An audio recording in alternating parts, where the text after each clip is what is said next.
Welcome back to 2-for-1 Drafts. Austin Gill here with my guy, Mike Renner. We're in studio with the new and improved Mike Renner. You cut your hair. Give us the story. Did you donate to Locks of Love? You look like a better man. I have to admit it. I did donate it. My friend actually makes wigs. I donated it to her. It was time. It was just coronavirus, everything. It was weighing on me, so I had to shed some weight. And you know, we're here now. And this is the week I've been dreading for a long, long time. Not that all these guys are opting out of college football, but that I'm back here in studio with you. That's the unfortunate thing that's going on in our lives right now. I mean, man, those locks brought in a lot of Cincinnati's finest, Bachelor fans, Bachelorette fans, whatever it was. It's tough to see them go, but the new and improved Renner looks great. If you're tuning in on YouTube, you can see Mike's new haircut. If not, make sure you're listening on our podcast platforms here. For today, we're going to do a quick little intro, look at things. Caleb Farley opting out. Rashod Bateman of Minnesota opted out. Micah Parsons rumored to opt out, according to Eric Edholm. And I know you have some potentially inside info about Rondale Moore, maybe. I've heard rumors. Rumors he could be opting out. That's what we're going over today. And also the Pac-12 news and the Big Ten joining that We Are United front today, according to Players Tribune. There are going to be multiple conferences, multiple players going to be kind of pushing to get paid in college football and all those things. So we're going to kind of go over that. Let's start with Caleb Farley, PFF's #1 cornerback entering the 2021 NFL draft, a guy that's already graded really well, has all the tools and the production to be a top-flight cornerback prospect. Was this a smart opt-out for Caleb Farley? Because I don't know if Patrick Surtain or Shaun Wade overcomes or overtakes Caleb Farley as cornerback 1 this draft. I think he could have put some more good tape out there. Like if he does it for another season, you would have felt better about it. And I think there was kind of a reason he came back in the first place. Like he almost had some unfinished business in terms of things to prove on his tape. But once all this hit and the fact that you're only playing the ACC-only schedule. You're at a school like Virginia Tech where, realistically, you're not competing for the ACC championship. I think it makes sense for him. I think he's still in the first round no matter what he would have done this season. So, yes, he might relinquish CB1 status if some other guys ball out and have big years. But I still think he's going to be making himself a lot of money in the future. And if that takes giving up a year of college football to save your health, so be it. You think there's a chance that someone overtakes CB1 status because he's sitting out? Who are those names? Like Shaun Wade is a very realistic option to be cornerback 1 by the end of it. Patrick Surtain as well. I think both those guys have that size, speed sort of skill set. Surtain's a little bit slower, but Shaun Wade has the physical tools, just haven't seen it on the outside. And again, there's a reason why he came back to school. He wants to prove he is that outside cornerback 1 type of guy. I'm not buying it, man. I think even with the sit out, I think Caleb Farley sticks as PFF's cornerback 1, earned a 90.5 PFF coverage grade this past year, allowed a 26.8 passer rating when targeted in 2019. Again, the production, 6'2", 207, a ton of athletic ability, made Bruce Feldman's freaks list. Shaun Wade, I know he's moving from slot to outside corner. He has an opportunity, if he can seize it, to potentially be that cornerback 1. I don't know if he does it, though. And I'm surprised he came back to school, Caleb Farley. Like I said, there's unfinished business. He probably wasn't, he definitely wasn't going to be overtaking Jeffrey Okudah last year. But after Okudah, I thought he easily could have been the top cornerback drafted off the board. Like he could have gone somewhere in the 12 to 15 range fairly easily last season if he declared, would have ran like the 4.3s reportedly, and like on tape, he definitely runs that fast. So surprised he ended up coming back to school, but I still think his draft status is pretty locked in at this point. Yeah, so going over Caleb Farley, we're going to jump to Rashod Bateman. Forgot to mention this too. After this, we're going to have Daniel Jeremiah on the podcast to talk some of these opt-outs, talk about what college football will look like in 2020, what scouting will look like in 2020. It'll be, I think, second or third appearance on the show. DJ, always a good get on the podcast. We'll get to that later. Let's talk Rashod Bateman, Minnesota wide receiver. A lot of people love his route running, his physicality, not necessarily a rare athlete. He could run in the 4.5s come the combine, even with a full season of training, but is he, going to maintain, first round status as a receiver after opting out? I think so. And it's because the guys who I think would, need to have a year to prove haven't produced already at a high level. Yeah. Like if you are, say, Jalen Waddle and you've only had 800 yards as like your best season, I'd be wary about opting out because you just haven't seen it a lot. You haven't seen this guy be a true, number 1 true rotational piece that's, can produce at a high level. With Bateman, as a true sophomore, we saw him put up over 1,200 yards, over 20 yards a catch, break 17 tackles, on 63 catches, 60 catches, was just very productive. From the outside, led the NCAA in yards per route run as an outside receiver, the thing we harp on here at PFF. When he won, it was him beating the guy across from him. When he put up yardage, that's what he was doing. It wasn't because the scheme at Minnesota, although sometimes it was with the RPO glance slant routes that they run a ton of there.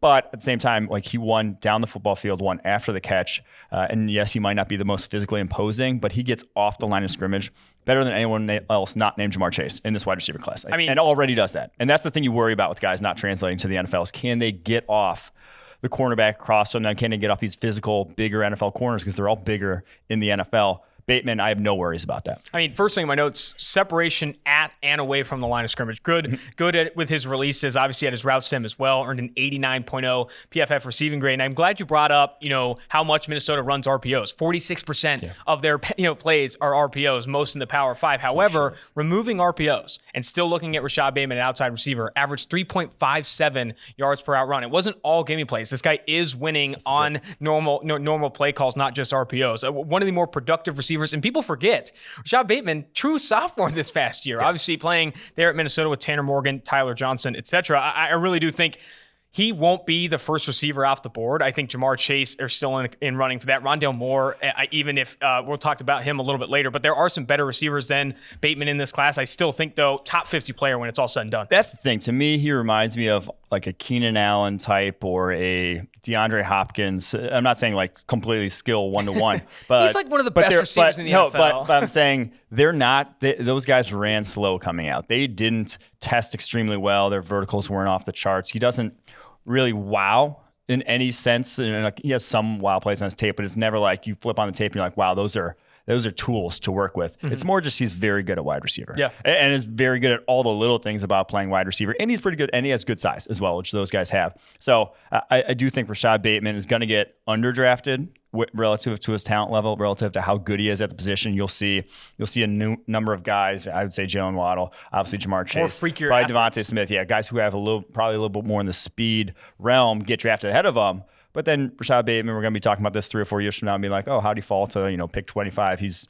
one of the better receivers in football. All right, one more thing on Rashod Bateman. Talk to me about the differences between Rashod Bateman and Tyler Johnson. The guy who played at Minnesota this past year, was the highest graded receiver in college football, according to PFF grades there at Minnesota. Because I feel like when you talk about Rashod Bateman, there's a lot of similar weaknesses in Tyler Johnson. Tyler Johnson, not a good athlete. You don't have this, the splash tools. And he was still a very good receiver at creating separation, had a good release package. What is really the biggest difference between Bateman and Johnson? It is crazy. I think they are similar skill sets. Yes. I think Bateman is even a little bit faster than Johnson. I think that's why he ran the outside role, whereas Johnson was over the slot. I think he had better hands out away from his body. You saw a lot more body catches on Johnson's tape. And even though Bateman has some drops over the course of his career, they're not near the level of what Johnson had. But after that, they do have a similar sort of body of work and what they bring to the table. But again, you're going to feel more comfortable with the guy you've seen do it from the outside. Tyler Johnson, you didn't see him do it from the outside. Played in the slot, ton of off coverage. I would agree with that. And I think the first thing I mentioned here, the difference is the hands. Rashod Bateman is very good in contested catch situations and in open situations as well. Let's jump to Micah Parsons. I don't think he's made a statement yet. I don't think it's official according to Parsons yet, but Eric Edholm of Yahoo Sports reported that it's likely that he is opting out for the 2020 season. Hands down, the best linebacker in this class. PFF's linebacker 1. It's going to be everyone and their mother's linebacker 1. He's a generational talent. You said that, and you use that word pretty lightly because it's easy to make fun of generational as an adjective, but Micah Parsons is that, up there with Reuben Foster, guys that have been highly talented up on linebackers. And even if you look at Devin Bush and Devin White, when they both came out, both first-round prospects, he's better than those guys because in addition to the athleticism and the ideal size for the position, you see the production on tape against the run. Devin White, people forget, was a bad run defender coming out of LSU. Did not grade well according to PFF grades. I think Micah Parsons is the exact opposite of that. Really reads his keys well. A very smart, instinctive linebacker, and I think that translates to the NFL. You see linebackers that can read blocks, react to plays quickly, really do get it done in the NFL. Micah Parsons, very high graded in PFF system, an athlete, good size. I don't know if this guy's stock's going anywhere if he does opt out. No, it's not. There's no way it should. He's that good. And I do the pushback on generational because it is often overused. But it's like 10 years. 10 years is a generational prospect. If you're the best in 10 years, you're a generational prospect. To me, he's the best since Luke Kuechly, which was, 2011 draft? Yeah, so that's 10 years. So that's the best in 10 years. So he's, in my opinion, a generational prospect. Easily the best we've seen at PFF. The way I put it was is that he has throwback linebacker size. Like he is 6'3", 245, classic 1995 linebacker that can come downhill and thump, a fullback in the hole. But he has modern athleticism. Like he runs a sub 4.5 40. He was on Bruce Feldman's freaks list, top 10 in 2019, 13th this past season. He is legitimately a freak athlete, can do all the things you want from a modern linebacker athletically, but has that power and that explosiveness. I think if you wanted to, you could draft him and put him at edge rusher. And you could do the opposite of Anthony Barr. Like he could do that flip. Oh, wow. He could draft him as a edge rusher if you really wanted him to, and he would be one of the best. He might arguably be the best edge rushing prospect in this class with how just talented he is as a football player. So yeah, no hurt to his draft stock. But it did hurt me to hear him declare that, or to hear this. Because you want to watch him play. Because I want to watch him play. Generational prospects play the game. I mean, everyone is so excited for this upcoming NFL and NCAA season to see some of the best names. Caleb Farley, Bateman, and now Parsons opt out is unfortunate. I know you recently added generational to your Tinder bio as well, even though it's not as off-used. I get why adding it there makes sense. Rondale Moore. Because I get a swipe right once every 10 years. There you go. Perfect. Rondale Moore has not officially opted out. No reports yet, but there are some rumors that he could be opting out. The Purdue wide receiver that missed a bulk majority of the 2019 season. With Rondale Moore, even though he's a freak athlete, you love his tape. # fun to watch all day long. If he does opt out, I think there are enough question marks. Undersized. Yes, he's a freak athlete, but you only have 1 year of production, and it was his true freshman season. I think there are enough question marks if he does opt out for 2020. He could slip into day 2, 100%. I mean, there's going to be enough there from a question mark standpoint to get him outside the top 32 picks. Yeah, so the Parsons one was hurt because he's on a good team. Like Parsons is on a good team that could compete for the Big Ten title. And so seeing a guy like that, forego senior year, like that's kind of a big domino to fall. Rondale Moore, there was always whispers of, or still whispers of, because he's on Purdue. Like Purdue makes a bowl game. That's a good year for Purdue. That would be a surprise also for Purdue. So the team he's on is not going to be good. So like the actual competing aspect isn't there. But I think from a draft stock perspective, he of all these guys on this list could have skyrocketed with a big 2020 year. Like he could have gotten better if he proved more that he could run routes and get open from the outside, which his yards per route from the outside, if it qualified, only 60 routes from the outside over the first 2 years of his career, would have led the entire nation over the past 2 seasons. Like he has been productive when asked to go outside, but they just don't do it there at Purdue. If he did more of that this year, I think he could legitimately push himself into the top 10, top 15 conversation. But now we really haven't seen him play football since, the start of 2019 season, 2 real games that he played well there, and then all the way back to 2018. It's been a while. So this one, he might legitimately hurt his stock, or might legitimately fall down boards because just we haven't seen him play enough football. Absolutely not. You go back to that 2018 season, an 89.7 PFF receiving grade, 114 receptions, 154 targets, 1,258 yards, and 12 touchdowns. And multiple games where he's going against top-flight competition in the Big Ten and dominating, absolutely dominating. I think he broke the PFF record for yards after the catch per reception by a true freshman in the PFF college era. You saw it that year. It was a flash in the pan, but you saw it. And I think that's almost like enough. They had no one else. Yeah, like everyone knows it's going to Rondale. Exactly. And I think with that, I think that could lock him into the day 2 conversation if he does opt out. But listed at 5'9", 175 pounds, there are enough concerns there, I think, to push him out of the first round if he doesn't play another snap. But then again, speed goes high. True. If he tests well, he's better than KJ. Everyone and their mother would tell you he's a better prospect than KJ Hamler. Yeah. And KJ Hamler still went like 40-something, 46. So, true. Yeah. Very true. And I think he's going to test better than KJ Hamler. I mean, this guy's a freakier athlete almost. And I think people are making comparisons to Tyreek Hill. I've heard Percy Harvin. I mean, these guys that can really do damage with the ball in their hands and impact defensive game plans. That's what Rondale Moore does. Rashod Bateman, I don't think impacts defensive game plans as much as Rondale Moore does because of just the rare talent he brings to the table. All right, let's close with this. Before we jump to the Daniel Jeremiah interview, I want to talk a little bit about the Pac-12 and I guess now the Big Ten. Both those conferences have representatives from players that are threatening to boycott the 2020 season if not a laundry list of demands are met, including a 50% rev share, name, image, and likeness for pay there. I mean, that aside, your opinion on that aside, who do you think this impacts the most? Because the name that comes to mind, or 2 names that come to mind for me, are both on the Oregon Ducks, and it's Penei Sewell and Jevon Holland, 2 guys that are in top 20 on PFF's draft board right now. If those 2 guys opt out of the 2020 season as part of this boycott or whatever it may be, How much does that impact their stock? Because the NFL is not as high on Sewell as we are. You hear that? I don't believe that at all. You don't believe that? No, there's no way that's true. It's not going to impact Sewell at all. He's fine. He's locked in to like a top 5 pick.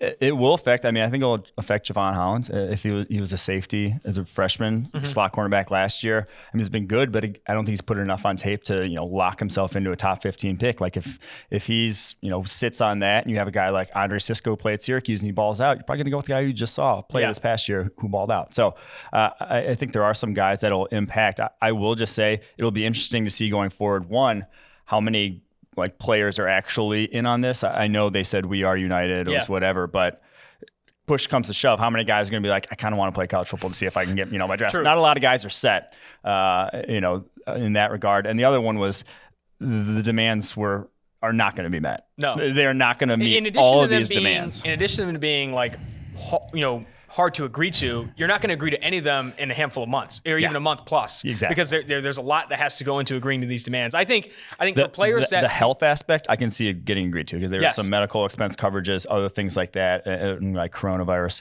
related requests. Those I can see getting agreed to. The pay, the other sort of stuff, having the Pac-12 commissioner cut pay, those aren't getting agreed to anytime soon. I mean, name, image, and likeness could get agreed to in that contract. I think the safety regulations, all that stuff. But there's no way, literally no way in the next 30, 40 days that a 50% rev share gets agreed to for college football players. I'm sorry. Even though, regardless of your opinion on that, I don't see that getting happening before the 2020 season. I think players in the Pac-12 and now the Big Ten that they're kind of joining this front, the big name players like Rondale Moore, like Micah Parsons, like Rashod Bateman, these guys that feel like they're going to be top 50 picks, have the luxury to opt out of this season, while others that are still trying to prove themselves, still trying to be these big names that we see every year, guys that aren't in PFF's top 100 players or top 150 players that blow up in their last season before declaring the draft. Those are the guys that want to play college football this year, that want to make their name known before going into the NFL. Yeah, I do think in time, we will get the name, image, and likeness rights. Like you will be able to make money off of who you are, and not be limited by whatever the pay, whatever the NCAA says for how much you can make off that, or how much you can even limit how much you can make just from any other job, which is kind of ridiculous. That's going to change. I don't think we're ever going to get to a point where it's going to be revenue sharing. That's going to be tough. 2 players. I just don't see that happening. That's not college football. I think what we'll see before that is a league like the XFL or even the NFL sort of eliminate age restrictions and let these 18, 19-year-olds who want to make money off of playing football go to a league like that where they can. Yeah, I'm with you. Let's get DJ's takes on all of this. DJ's takes on the opt-outs, the Pac-12 news, all that stuff. Let's go ahead and jump into that interview. Joining the 2-for-1 Drafts podcast again is Daniel Jeremiah, NFL Media's Daniel Jeremiah. DJ, how are things going? A ton of opt-outs right now. It's changing what scouting is really for the 2021 NFL Draft. How are you doing right now? Yeah, it's weird, man. We were talking with Brandon Bean a little bit earlier today, and we were kind of going through how just different this could look, where you could have some teams, obviously it sounds like the Ivy League, and some others could be going in the spring. So you're trying to evaluate guys in the fall, potentially in the spring. And then if players aren't going to play, a lot of these guys, I think we're going to see some of these top guys opt out.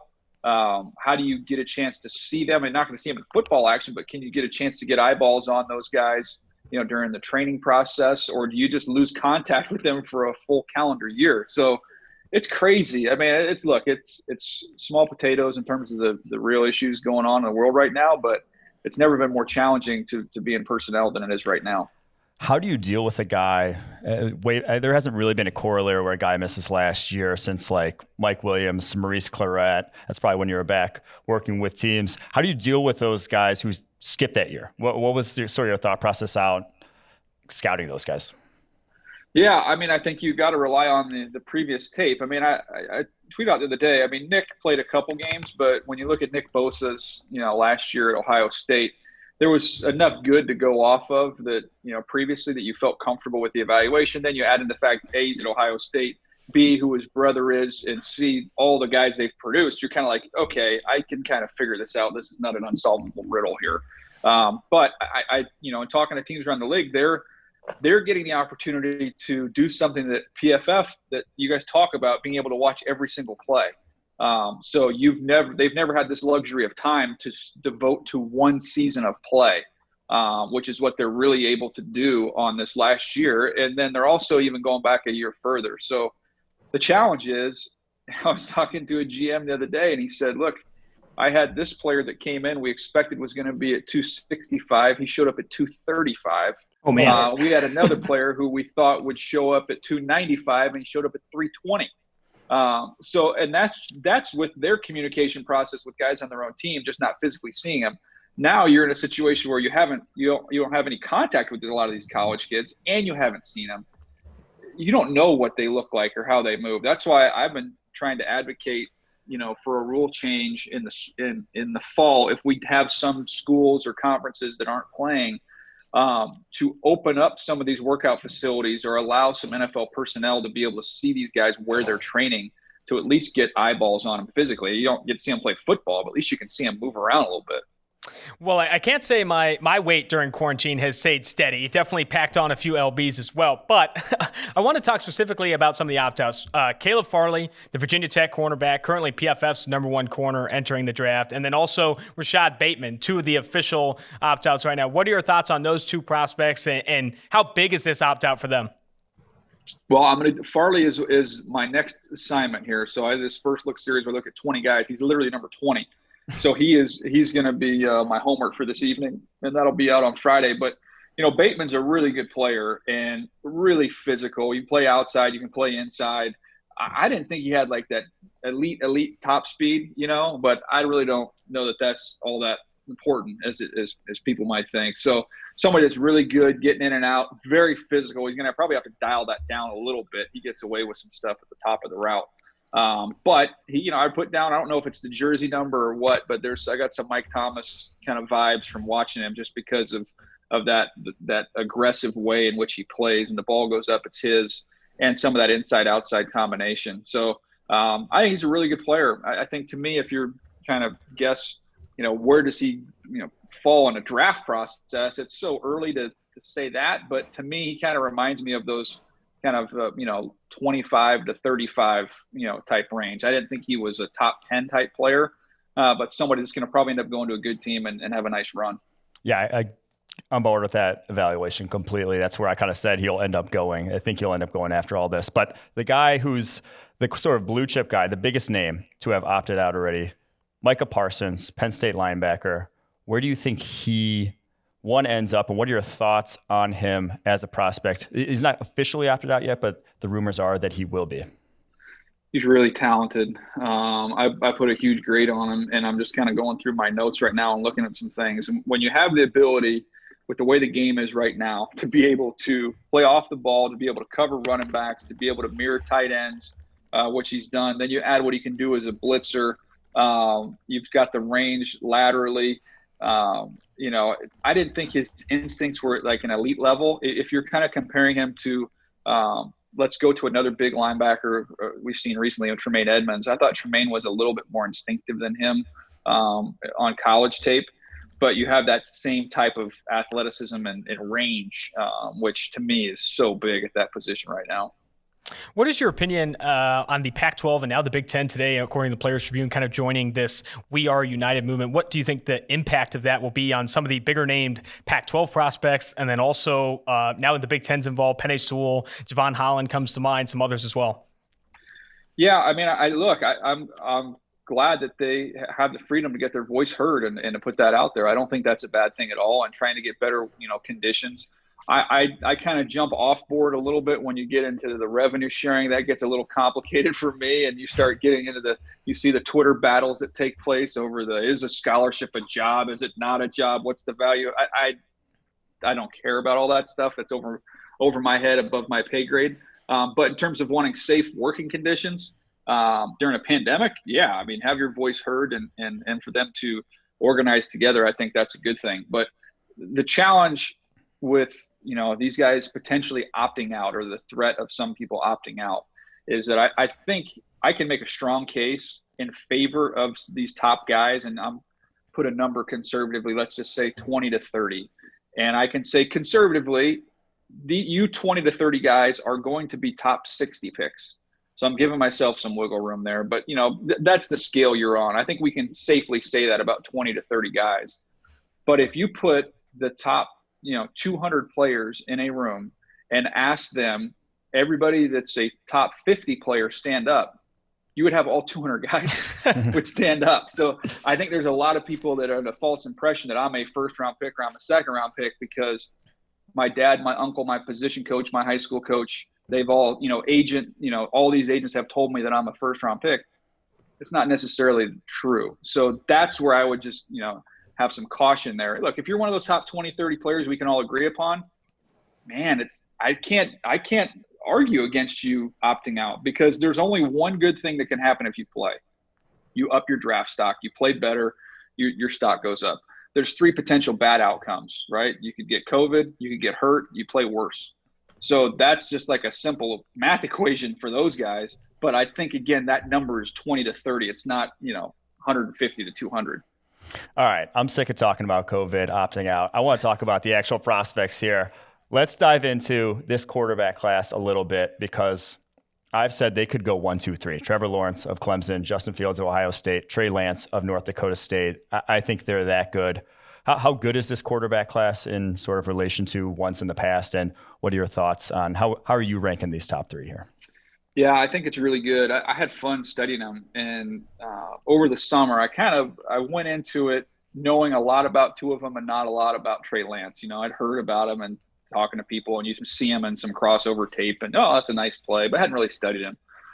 So I entered the process thinking it's going to be Trevor Lawrence all by himself, then a gap, then Justin Fields, and then, the scrappy upstart from North Dakota State comes in third. And then when I watched all 3 of them, I was like, man, if I don't helmet scout and just evaluate the way they played, I had Trey Lance as the best one. I thought he was the best. He can make every play, with his arm and with his legs.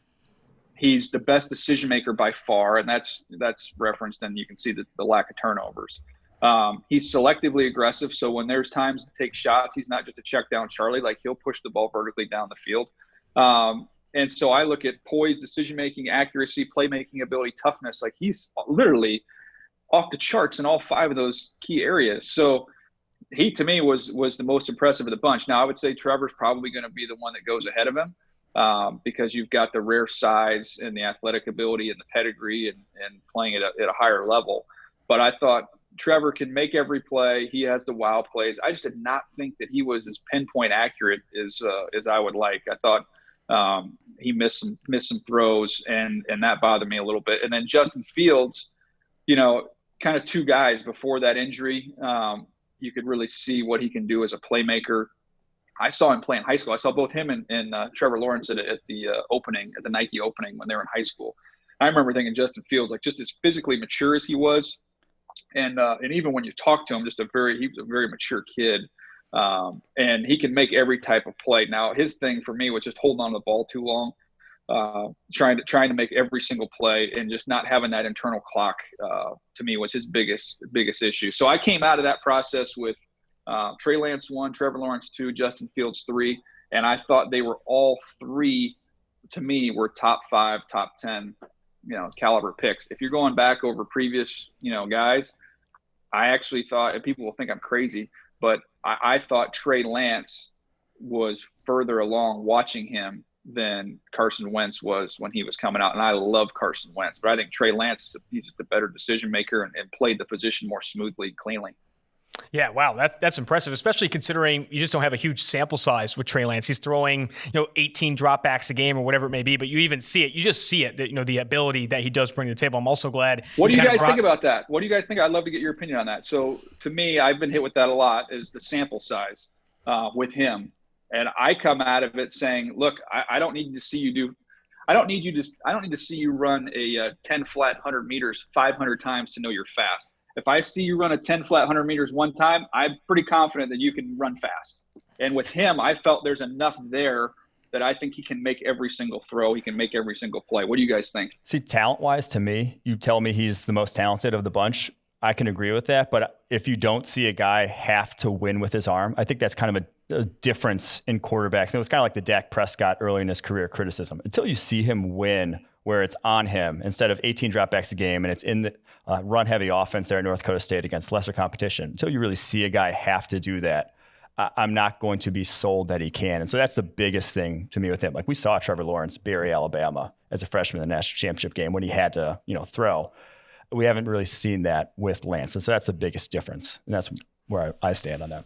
But to add to that too, I mean, it only takes probably 4 throws to see he's got one of the most talented arms in the class. Yeah. Like it only takes a handful of reps to see just pure arm talent. But I agree that you do need to see a larger sample of those times where he's game on the line. It's on his shoulders to kind of be the best player on the football field. I'm also glad you brought up, honestly, Trevor Lawrence's inconsistency from an accuracy standpoint. Because if you look at the start of last season, he was not one of the more accurate, quarterbacks in the ACC, let alone college football. And I think he found his groove later in the season, but I think there's still more there. You want to see more consistency from an accuracy standpoint with Trevor Lawrence. Moving away from the quarterback position, I wanted to talk more about who are some of your favorites. I know you're just getting into the scouting process. You got Caleb Farley coming down the road, but who are some guys that you're already kind of pounding the table for in this class? Well, I mean, I don't think it's hard for some of them. I mean, Greg Rousseau was another one who I'd heard the name, but I felt like, full disclosure, did not watch a lot of Miami Hurricane football last year. So, doing the draft process, did those other defenders, but he popped a little bit, and but I did not know a lot about him. So some of that's why this is my favorite time of the year, is like it's getting new presence when you get to, you've seen those games and studied those other prospects from the previous class for so long, to get to see with fresh eyes some new players. And I was like, holy crud, like this dude is legit. Like to me, I put a bigger grade on him than I had on any edge rusher in last year's draft class. So I thought, no, outside of Chase Young, I should say. But right outside of Chase Young, he's right there. Like he's right underneath him in terms of what he can do. And you can make a case. Obviously, Chase is more explosive and stronger and plays with better strength. This kid he can bend a little bit better than Chase can. He is a really good player. And the positional versatility, too, with Rousseau. I mean, he played some nose last year. He lined up on guards. I mean, they had him doing everything at Miami. Didn't watch a lot of Miami games last year either, but you saw it. You saw him do a lot of different things very well. He's a good player. I texted, actually, hold on. Let me pull that up for you. I sent him, this is the best part about technology compared to when I was scouting, is that you can reach out to these kids directly, because I wanted to know what he was weighing. Now here it is. So he played last year at 248, and when I sent him a message on June 11th, he was 262. So that's good. That's good weight for him. He could get up to probably 275. That guy's got a frame. Yeah. I mean, he looks like he's stretched out a normal edge. All right, so we got a game for you. I know you like to play with Bucky, where you read your scouting reports and then Bucky guess them on the Move the Six pod. We're going to play DJ's greatest hits. These are the scouting reports that you on the dot, that you nailed it with these guys. Well, we're going to see if you remember what you said about them. Okay. All right. This is scary. You guys could have really gone the other way and made me look really bad here. It sounded better. DJ's greatest hits just sounded good. Well, you're limited with time. If you did all the misses, it'd be a 9-hour podcast. That's everybody. That's how it goes in this biz. All right. He has ideal size, versatility, and explosiveness for the position. He lines up as both a high safety and in the box. Against the pass, he is at his best roaming underneath or matching up in the slot. He can range and make plays from the deep middle, but he's more valuable closer to the line of scrimmage. He doesn't have a lot of ball production, but he provides a physical presence and delivers huge hits on opposing pass catchers. He's at his best in run support. He is quick to key and explode to the alley with outstanding range against the run. He makes a lot of plays from the opposite hash. He is a dynamic athlete, and I've been told his intangibles are off the charts. He will be a tone setter for an NFL defense, and he's ready to play right away. I'm going to say, because the intangibles, God, I think it's Jamal Adams, but Derwin James would be my backup. I'll say Jamal Adams. Nailed it. Jamal Adams, your number 2 prospect that season. And that one looks pretty good in retrospect, I'll say. God, were you guys surprised at what they were able to fetch? Absolutely. Yes. I mean, they took a king's ransom to send Jamal Adams to the Seattle Seahawks. What was your opinion of that trade? A no-brainer on the Jets side. You had to do it. They don't have a foundation built, so this gives you an opportunity to build a foundation. They've spent all their money on all the wrong places. So to be able to put their money in the premier positions was a no-brainer. And then it's a lot to give up. But from Seattle's standpoint, they feel like they're right there. So I'm a believer in, if you think you're right there, be bold and make a bold move to try and go get a ring. And if they feel like they're there, then I got no problem with it from their end. But it's a lot to give up. It was definitely a bold move. I kind of want to use this as an opportunity too to talk about Sam Darnold a bit, because you speak to them not having a foundation, but they've been trying to add some pieces to build around Sam Darnold, give him an opportunity to really show what he can be in the NFL. Added Denzel Mims this past year. What are your expectations for Darnold this upcoming season? How important is 2020 to Sam Darnold? Well, I don't know that I have big expectations for the team because it's just that Joe hasn't had a chance to put enough pieces in place. So they're going to be better on the offensive line because that Sam's going to play better and Sam's numbers will be better. I know they don't have, an unbelievable set of skill position players, but Herndon's a better tight end than people realize. Him being healthy is going to help them out a lot. And you've got Crowder. So you've got two players that can give you easy completions. And I think Sam, he's really talented. So I think you see a small step forward this year. And then with the influx of picks and the money they have in free agency next year, I think next year is the year for Sam to really kind of take off and explode. I'll just add this also about that trade. Way Seahawks are drafted in the first round. Maybe not the worst thing that they could get. That's a trail of tears in the first round. No bueno. All right, let's get to the next greatest hit here. Was an ultra-productive DT. He has enormous, powerful base. He easily holds the point of attack. He has an explosive get-off as a pass rusher, and he knows how to finish. He will get gassed if left on the field for too long. Overall, he's one of the most disruptive interior defenders in the draft. And I'll give you a hint. I think this was 2016 draft, I want to say. Absolutely nailed this eval, though, for the player it is. 2016. Oh, gosh. It's not Jaron Reed, is it? No. Who is that? Jevon Hargrave. Oh, Jevon Hargrave. Nice. Yeah. You had him 47th on that one, and he went 89th. What pick was he? He was 89th in that draft, so spot. Yeah, he was unbelievable. I don't know if you guys remember, but like the All-Star stuff, they couldn't block him. I think he was at the East-West, and then he went to the Senior Bowl. They didn't block him either week. But, man, he was built like a dump truck. Yeah, that was before we did FCS games, unfortunately. So you were spot on. We were not with that one. So last one here. Last one. This one's, I'll give you a little hint. This is not, you were lower on him than where the going. So average height and a thick square build for the position. He operates in the shotgun and has quick feet in his setup. He has excellent pocket feel and awareness.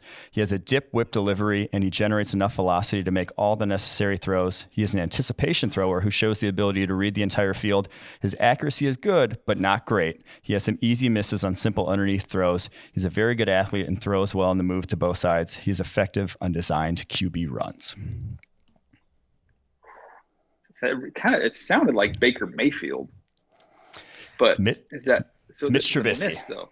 No, I'm saying you were. Oh gosh, I screwed that one. So I said you were lower on him than where he ended up going. You had him 31st on your board there that year, and Trubisky went second overall. So. Oh, okay. So that was Trubisky. Yes, that was Mitch Trubisky.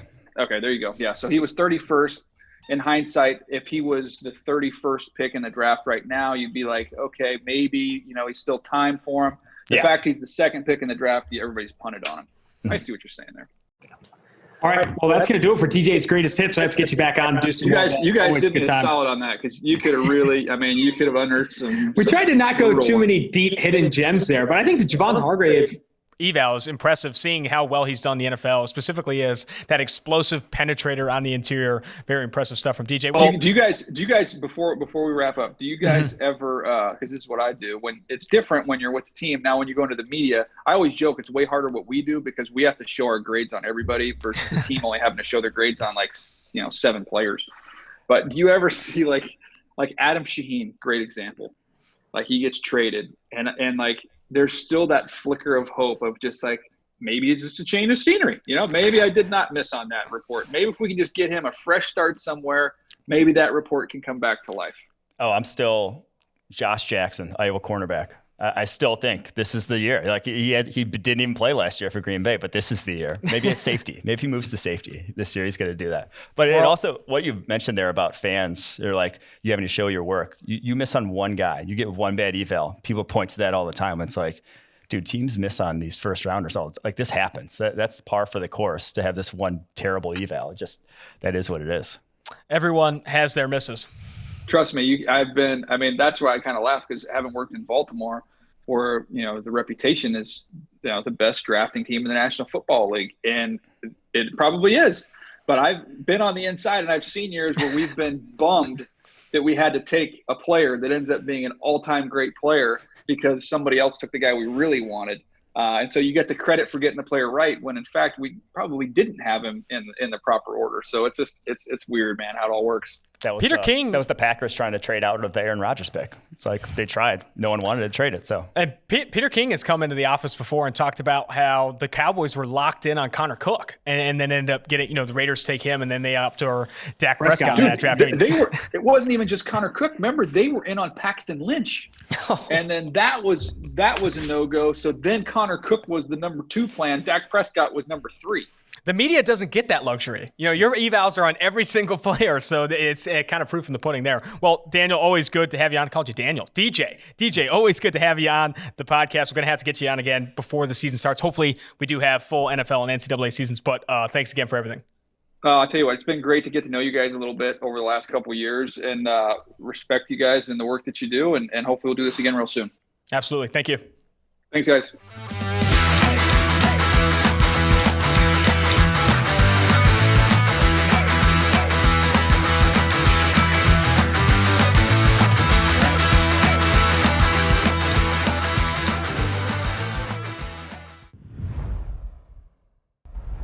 You want to get rid of me and get back to more great PFF YouTube content? All you have to do is push that button right there and subscribe. Thanks for watching.